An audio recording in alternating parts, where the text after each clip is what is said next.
une fois n'est pas coutume, on va parler un peu de politique aujourd'hui. Alors, on a lu la presse ce week-end, parce que aux Forces françaises de l'industrie, on sait tous à peu près lire, ce qui est quand même une qualité, vous en conviendrez.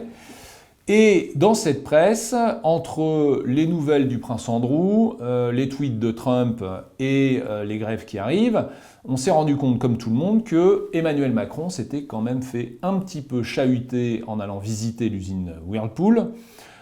L'État avait promis d'intervenir, ils ont trouvé un repreneur, le repreneur s'est planté, a planté tout le monde, et finalement, retour à la case départ, on se retrouve avec une usine en grand danger, un site qui menace de fermer, et des emplois qui vont probablement disparaître. Depuis, tout le monde s'exprime sur les médias sociaux, il y en a qui disent que Macron, encore une fois, il s'en fiche des petites gens, il n'y a que les riches qui l'intéressent, d'autres qui disent « mais non, pas du tout, il a fait ce qu'il a pu, c'est le repreneur qui a une tanche ». Bref, la bonne grosse polémique à la française, qui sert à rien, parce que je vous rappelle qu'on peut taper du pied, défiler, hurler, s'indigner. À la fin, s'il n'y a pas de repreneur, l'usine Whirlpool, elle va fermer. Alors maintenant, intéressons-nous à deux autres news récentes. La première, c'est que la semaine précédente, la dernière usine fabriquant des charentaises en Charente a fermé. Aucun repreneur n'a fait d'offres suffisamment intéressantes pour sauver l'usine, les emplois et le savoir-faire.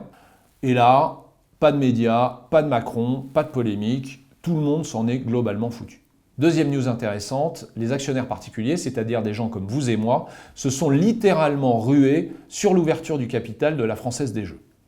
Il y a eu tellement de candidats pour acheter des actions de ce groupe public que la durée de souscription a été réduite et que le prix de l'action a été fixé au-dessus de ce qui était prévu. Bref, immense succès pour la privatisation de cette entreprise. Et là, vous vous dites, je ne vois pas le rapport. Alors laissez-moi vous expliquer là où je veux en venir.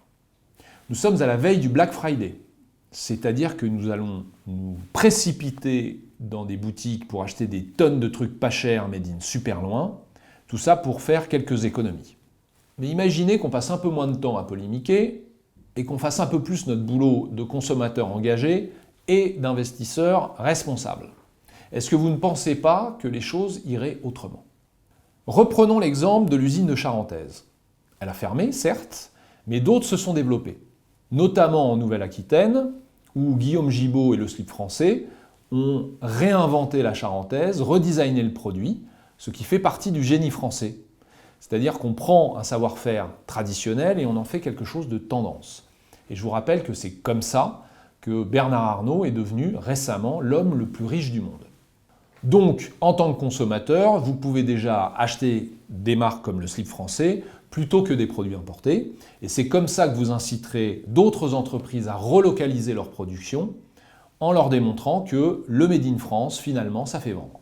Mais vous pouvez aussi agir en tant qu'investisseur. Et là, je parle à ceux qui ont pu gagner correctement leur vie ces dernières années. Si vous voulez que l'ascenseur social se remette à fonctionner et que l'économie française crée des emplois et pas que pour des bac+5, investir dans l'immobilier et dans des sociétés comme la Française des Jeux, c'est pas ça qui va régler le problème. Alors oui, acheter des actions FDJ, c'est sans doute une bonne chose, un bon placement, ça permet également à l'État de financer son déficit, mais on est d'accord qu'avec ce type d'investissement, vous n'allez pas créer un seul emploi. Bref, il va falloir qu'on trouve collectivement un moyen d'investir dans l'économie réelle et les PME, aux côtés de patrons qui s'investissent et qui payent leurs charges et leurs impôts ici. Alors je ne vous dis pas qu'on a dès aujourd'hui une solution à vous proposer, mais aux Forces françaises de l'industrie, on y travaille. Voilà, c'était l'humeur du jour. Je vous rassure, je n'en appelle à aucun pouvoir public, juste à vos réflexions. Je me disais simplement que si notre talent bien connu pour créer des polémiques se doublait d'un goût pour investir et prendre des risques, ce serait le bonheur.